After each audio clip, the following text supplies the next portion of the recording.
Assalamualaikum warahmatullahi wabarakatuh. Kembali lagi bersama saya Helfitria, tentunya di Helfitria Channel. Pada video kali ini kita akan lanjut ke pembahasan tentang paket latihan tes seleksi kemampuan bidang atau SKB tenaga pendidik bagian 2. Bagi teman-teman yang belum melihat bagian satunya, silakan lihat video kami sebelumnya. Terima kasih bagi teman-teman yang sudah subscribe. Kemudian bagi teman-teman yang belum subscribe, kami mohon dukungannya untuk subscribe channel ini. Kemudian like dan komen agar video-video kami yang akan datang teman-teman bisa mengetahuinya. Oke, kita lanjut ke pembahasan. Selamat menyaksikan dan selamat berlatih.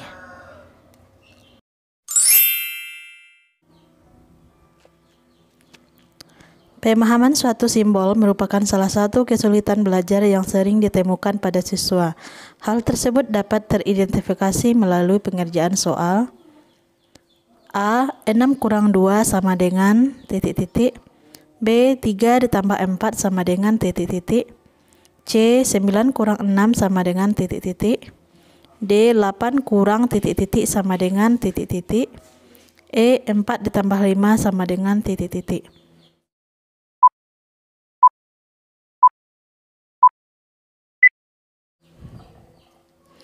Jawabannya D.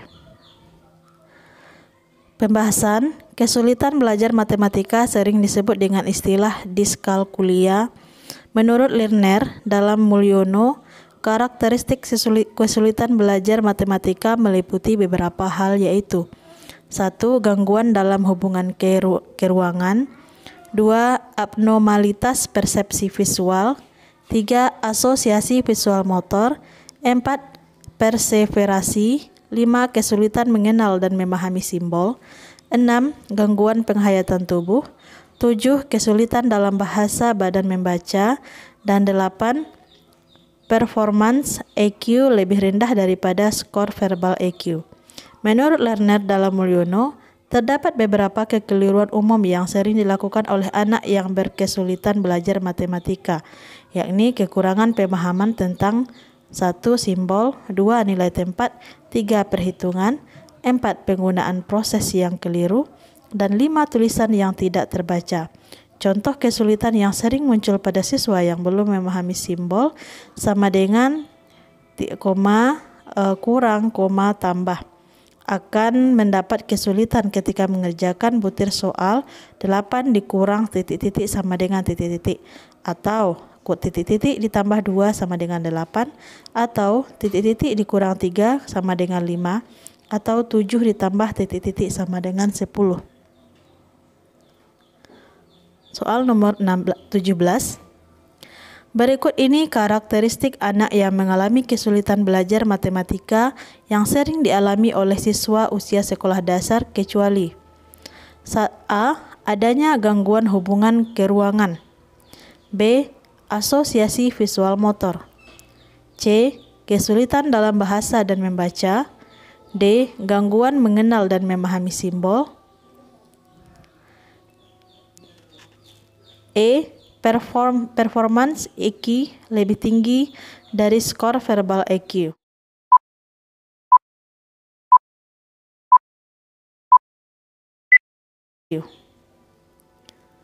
Jawabannya E. Pembahasan, kesulitan belajar matematika sering disebut dengan istilah diskalkulia. Menurut Lerner dalam Mulyono, karakteristik kesulitan belajar matematika meliputi beberapa hal, yaitu 1. Gangguan dalam hubungan keruangan. 2. Abnormalitas persepsi visual. 3. Asosiasi visual motor. 4. Perseverasi. 5. Kesulitan mengenal dan memahami simbol. 6. Gangguan penghayatan tubuh. 7. Kesulitan dalam bahasa badan membaca. Dan 8. Performance EQ lebih rendah daripada skor verbal EQ. Soal nomor 18. Perhatikan soal-soal di samping. Jawaban soal di samping menunjukkan salah satu kesalahan umum yang sering dilakukan oleh anak usia tingkat SD yang berkesulitan belajar matematika dalam hal titik-titik. A. Penulisan yang kurang jelas. B. Proses penghitungan. C. Memahami simbol. D. Nilai tempat. E. Bahasa dan membaca.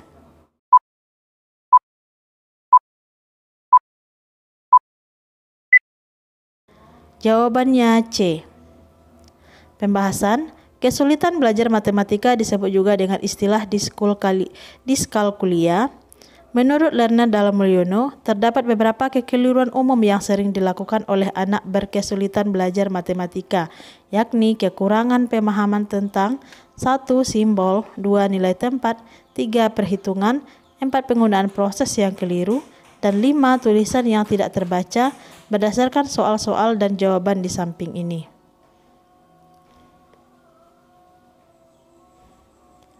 Soal nomor 19. Berikut ini kesulitan yang dimungkinkan muncul pada siswa tingkat SD disebabkan adanya kerusakan-kerusakan pada organ wicara. Kecuali A. Continuity, B. Suara, C. Kosakata, D. Artikulasi, E. Kelancaran.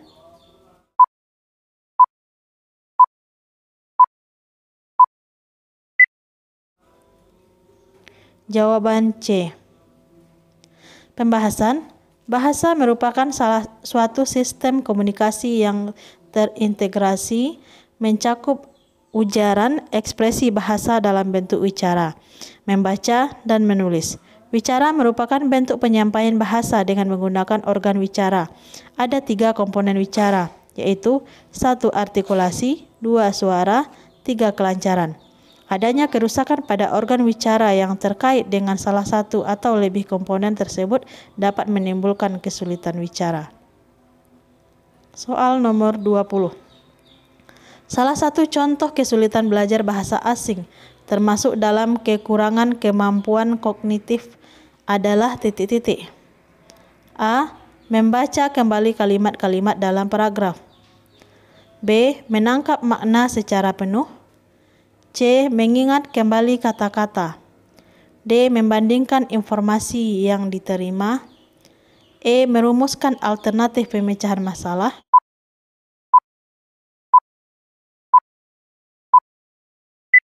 Dan B. Pembahasan. Bahasa memiliki 6 komponen, yaitu fonem, 2. Morfem, 3. Sintaksis, 4. Semantik, 5. Prosodi, dan 6. Pragmatis. Adanya penggunaan pada salah satu atau lebih komponen-komponen tersebut dapat menyebabkan terjadinya kesulitan belajar bahasa.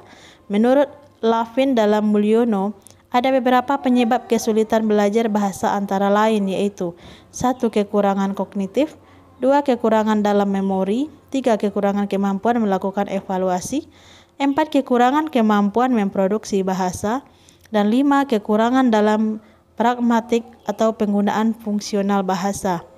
Contoh kekurangan kognitif antara lain yaitu mengklasifikasikan kata, mencari dan menetapkan kata yang ada hubungannya dengan kata lain atau hubungan semantik, atau menangkap makna secara penuh.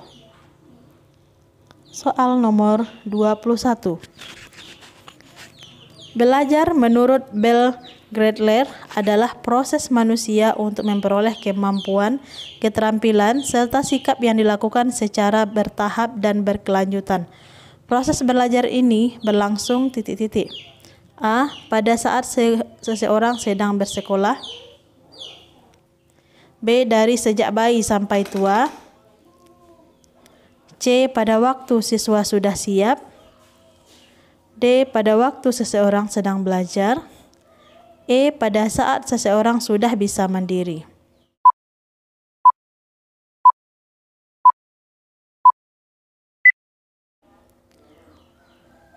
Jawaban B.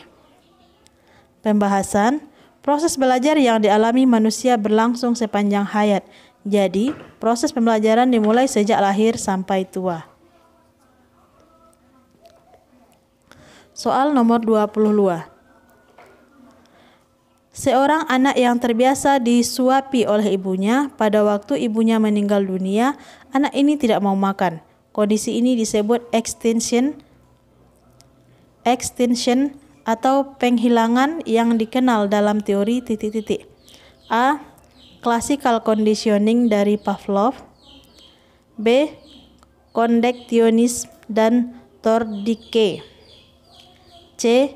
Classical conditioning Skinner.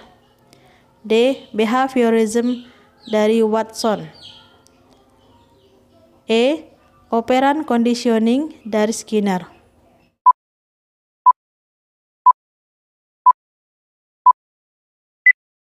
A. Pembahasan teori classical conditioning dari Pavlov. Dalam teori classical conditioning ada 3 parameter. Salah satu parameter yang ada dalam teori ini adalah extinction atau penghilang, yaitu artinya apabila pengikatan dihentikan maka respon akan menurun atau menghilang. Dalam beberapa teori belajar, yaitu teori belajar kondektionisme, teori belajar behaviorism, dan teori belajar operant conditioning, tidak dikenal istilah extension atau penghilang. Soal nomor 23. Pada dasarnya, teori behavioristik sangat menekankan pada titik-titik. A. Proses belajar. B. Perkembangan siswa. C. Hasil belajar. D. Kebiasaan siswa. E. Kepandaian siswa.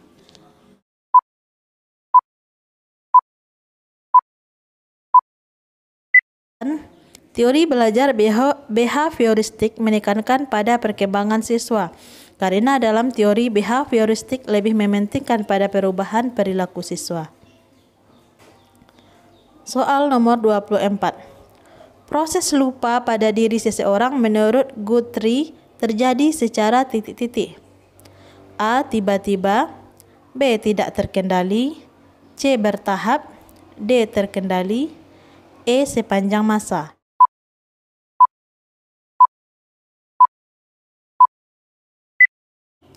Pembahasan. Menurut teori Guthrie, proses lupa yang terjadi pada seseorang terjadi secara bertahap. Proses lupa dalam diri seseorang mengalami beberapa tahapan. Soal nomor 25. Suatu teori belajar dikembangkan untuk membangun prinsip-prinsip belajar secara ilmiah. Hal ini merupakan tujuan dari titik-titik. A. Instinct. B. Kognitif. C. Conditioning. D. Affecting. D. Affectivity. E. Connectionism.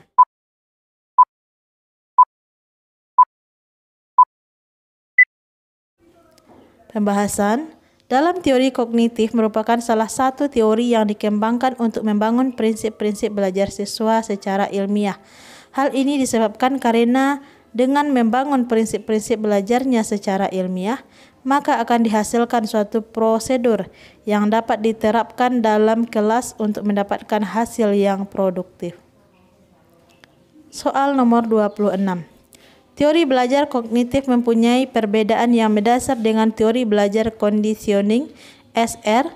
Teori belajar kognitif merupakan pendekatan masa kini. Artinya, A. Mempelajari perilaku manusia di masa lalu digunakan untuk memprediksi masa depan. B. Mempelajari perilaku manusia lalu untuk mengetahui perilaku manusia masa depan. Masa lampau. C. Mempelajari perilaku manusia masa kini untuk keadaan masa saat ini. D. Mempelajari perilaku manusia masa kini untuk dibandingkan dengan perilaku manusia masa lalu. E. Mempelajari perilaku manusia di masa lalu kurang bermanfaat untuk memprediksi masa kini.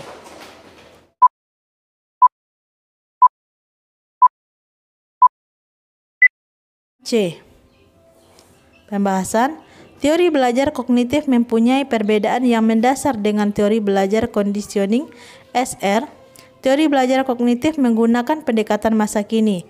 Artinya, mempelajari perilaku manusia masa kini untuk keadaan manusia saat ini.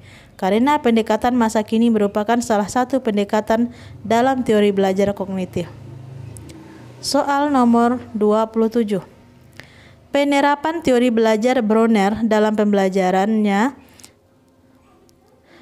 Saya ulangi. Soal nomor 27. Penerapan teori belajar Bronner dalam pembelajaran sebaiknya memperhatikan hal-hal berikut kecuali titik-titik. A. Membantu siswa agar dapat melihat adanya hubungan konsep yang satu dengan yang lain.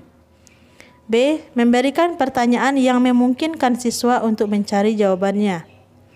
C. Mendiskusikan tentang suatu masalah dengan siswa. D. Memotivasi siswa untuk menyampaikan argumennya. E. Mendorong siswa untuk menyampaikan pendapatnya.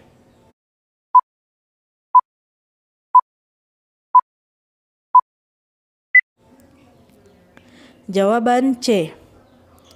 Pembahasan. Penerapan teori belajar Bronner dalam pembelajaran sebaiknya memperhatikan hal-hal berikut ini, yaitu membantu siswa agar dapat melihat adanya hubungan konsep yang satu dengan yang lainnya, memberikan pertanyaan yang memungkinkan siswa untuk mencari jawabannya, mendorong siswa untuk menyampaikan pendapatnya. Jadi, mendiskusikan tentang suatu masalah dengan siswa ini bukan salah satu penerapan teori belajar dari Bronner. Soal nomor 28. Dalam proses pembelajaran, informasi yang diterima oleh siswa kadang tidak ada hubungannya dengan pengetahuan atau konsep yang dimilikinya. Cara belajar seperti ini disebut dengan titik-titik. A. Belajar bermakna. B. Belajar sendiri. C. Belajar verbal. D. Belajar menghafal. E. Belajar mandiri.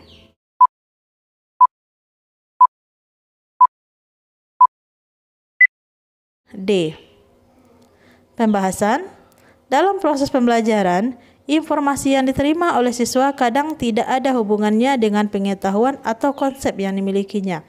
Cara belajar seperti ini disebut dengan belajar menghafal. Karena dalam belajar menghafal, informasi baru dapat diterima atau dipelajari siswa tanpa menghubungkannya dengan konsep atau pengetahuan yang sudah ada. Soal nomor 29. Dari pernyataan di bawah ini, pernyataan manakah yang menunjukkan 1 dari 9 tahap pengolahan atau proses kognitif atau disebut dengan fase-fase belajar? A. Sebelum proses pembelajaran berlangsung, diperdengarkan rekaman satu drama sosial pada siswa. B. Pada waktu mengajar, Pak Aswar mengharuskan siswanya mengajukan satu pertanyaan yang berkaitan dengan materi yang dibahas. C. Pak Armanli mengutamakan kualitas, penetapan, dan kegunaan belajar dalam proses pembelajaran. D. Bu Diratulia mengharapkan adanya perubahan tingkah laku yang berlainan dari siswanya setelah proses pembelajaran berakhir. E. Pak Uswardian memberikan sebuah tugas kelompok.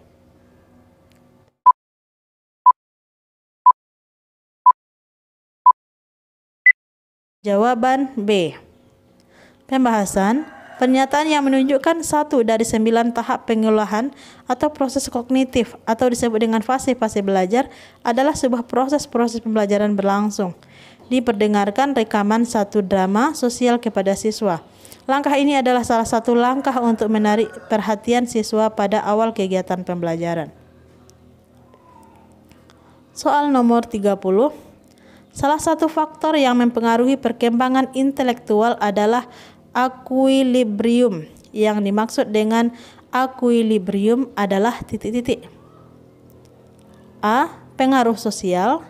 B. Proses pengaturan diri. C. Proses kematangan pribadi. D. Lingkungan fisik. E. Pengendalian diri.